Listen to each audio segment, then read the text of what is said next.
మరియు రెండవసారి మీరు అలాగునని చేయుదురు. యెహోవా బలిపీఠమును మీరు ఏడుపుతోనూ కన్నీళ్లతోనూ రోదనముతోనూ తుడుపుదురు. చూడండి, అంటే ఒక పరిస్థితి వస్తుంది. ఎట్లా అంటే ఆ టైంలో మీరు ఎంత ఏడ్చినా, ఎంత ప్రలాపించినా, ఉపవాసాలు ఉన్నా పరిస్థితులు మారవు. చదువు. కాబట్టి ఆయన మీ నైవేద్యమును అంగీకరింపకయు తనకు అనుకూలము కాని అర్పణలను మీ చేత తీసుకొనకయున్నాడు. హల్లెలూయా. ఎప్పుడైనా మీకు అనిపించిందమ్మా దేవుడు నా ఆఫరింగ్ని అంగీకరించలేదని? పోనీ మీకు అనిపించిందా నేను నిజంగా ఇస్తున్నాను దేవునికి, కానీ నేను బ్లెస్ అవ్వట్లేదు అని అనిపించిందా? దానికి సమాధానం ఏంటో తెలుసా? నీ జీవితంలో కొన్ని మార్పులు అవసరమై ఉన్నది. నీ ఆఫరింగ్ దేవుడు యాక్సెప్ట్ చేయాలి, నీ పంటను తినివేయి పురుగును ఆయన గద్దించాలి అంటే నువ్వు నీ జీవితాన్ని మార్చుకోవాలి, నీ ప్రవర్తన మార్చుకోవాలి, నీ ఆలోచన మార్చుకోవాలి. చూడండి, పరిశుద్ధ గ్రంథంలో కొన్ని విషయాలు మీకు చూపిస్తాను. హెబ్రీ 7:25. ఈయన తన ద్వారా దేవుని యొద్దకు వచ్చువారి పక్షమున విజ్ఞాపన చేయుటకు నిరంతరము జీవించుచున్నాడు కనుక వారిని సంపూర్ణముగా రక్షించుటకు శక్తిమంతుడై ఉన్నాడు. చూడండి, మనలను రక్షించుటకు క్రీస్తు శక్తిమంతుడై ఉన్నాడు. ఎప్పుడైతే నీ జీవితాన్ని దేవునికి అనుకూలంగా నువ్వు మార్చుకుంటావో, దేవుడు నిన్నే కాదు నీ కుటుంబాన్ని, నీ తరతరములను కూడా ఆయన ఏం చేస్తాడమ్మా? రక్షిస్తాడు. అన్ని విధాలుగా దేవుడు రక్షిస్తాడు నేను. తర్వాత దానియేలు 3:17. మేము సేవించుచున్న దేవుడు మండుచున్న వేడిమి గల ఈ అగ్నిగుండములో నుండి మమ్మల్ని తప్పించి రక్షించుటకు సమర్థుడు. హల్లెలూయా. మండుచున్న ఈ అగ్నిగుండములో నుండి విడిపించుటకు, రక్షించుటకు ఆయన శక్తిమంతుడు. హల్లెలూయా. ఈరోజు నువ్వు ఏ ఆపదలో ఉన్నావో, ఏ చీకటిలో బంధించబడి ఉన్నావో, వ్యసనములో ఉన్నావా, లేకపోతే ఇంకా నీకు తెలియకుండానే ఇంకా అపవాది నిన్ను బంధించి దేవుని ఆశీర్వాదం పొందకుండా, నీ అర్పణలు దేవుడు అంగీకరించకుండా అడ్డుకుంటున్నాడా? అయితే దేవుడు నీకు సహాయము చేయగలడు. మనల్ని విడిపించుటకు ఆయన శక్తిమంతుడు, మనల్ని రక్షించుటకు ఆయన శక్తిమంతుడు, మనల్ని బలపరచుటకు ఆయన శక్తిమంతుడు. హల్లెలూయా. ఈరోజు నీ పరిస్థితి మారటం లేదు, ఈరోజు నీ జీవితం మారటం లేదు, సంతోషం లేదు నీ జీవితంలో. అయితే దేవుడు నీకు సంతోషాన్ని ఇవ్వగలడు, దేవుని కుటుంబాన్ని ఆశీర్వదించగలడు. నీ జీవితంలో ఉన్నటువంటి ఆ పరిస్థితి, ఆ గడ్డు పరిస్థితిని దేవుడు తీసివేయగలడు. హల్లెలూయా. ఈరోజు నువ్వు ఎంత సంపాదించినా అది నువ్వు తినట్లే, ఈరోజు నువ్వు ఎంత ప్రార్థించినా సమస్య పోవట్లే, కానీ దేవునికి ఆ శక్తి ఉన్నది.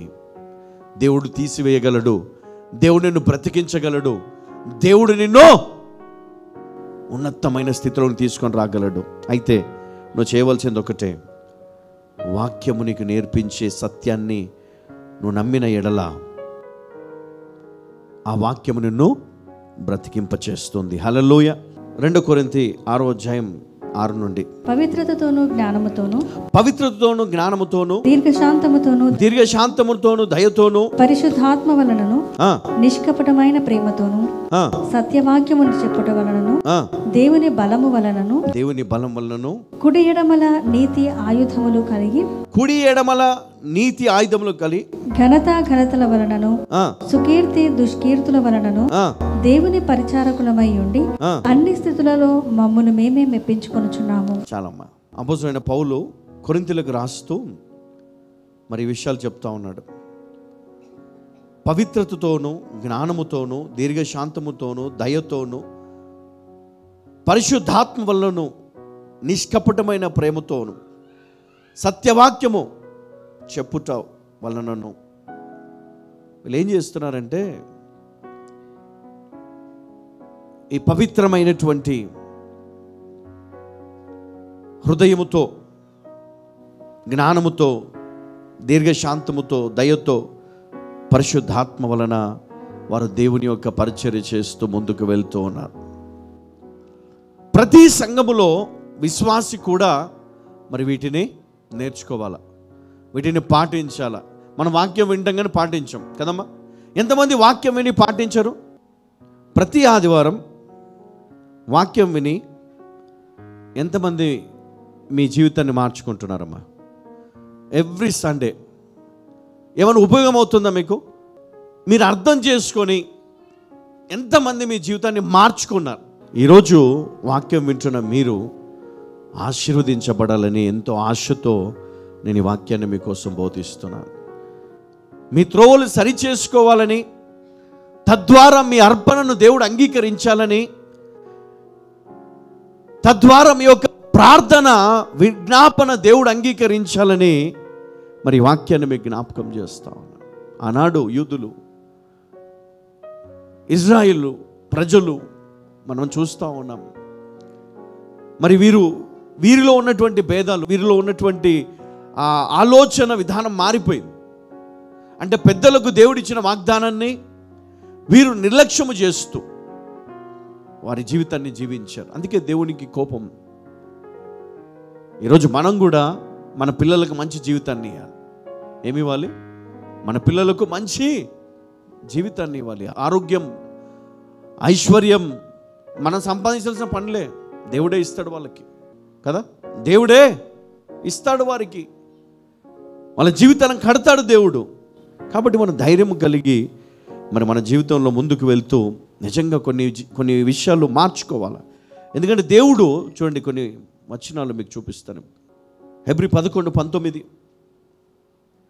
ఫిలిప్పీ 3:21 మనం చూసినట్లయితే, మనను లేపుటకు ఆయన శక్తిమంతుడు, చనిపోయిన తర్వాత మన లేపుటకైన శక్తిమంతుడు. యోధ 24 మనం చూసినట్లయితే, మనను దేవుని ఎదుట నిందారహితులుగా నిలబెట్టుటకు ఆయన శక్తిమంతుడని జ్ఞాపకం చేస్తూ ఉన్నాడు. ఎఫెసీ 3:15-20 వరకు మనం చూసినట్లయితే, మనలో జీవించుటకు ఆయన శక్తి కలిగి ఉన్నాడు. ఆయన మనలో జీవిస్తా, మనతో ఉంటాడు. ఆయన నువ్వు నమ్మితే, నువ్వు ఆయనకు లోబడితే ఆయన మనతో ఉంటాడు, మనలో ఉంటాడు. హల్లెలూయా.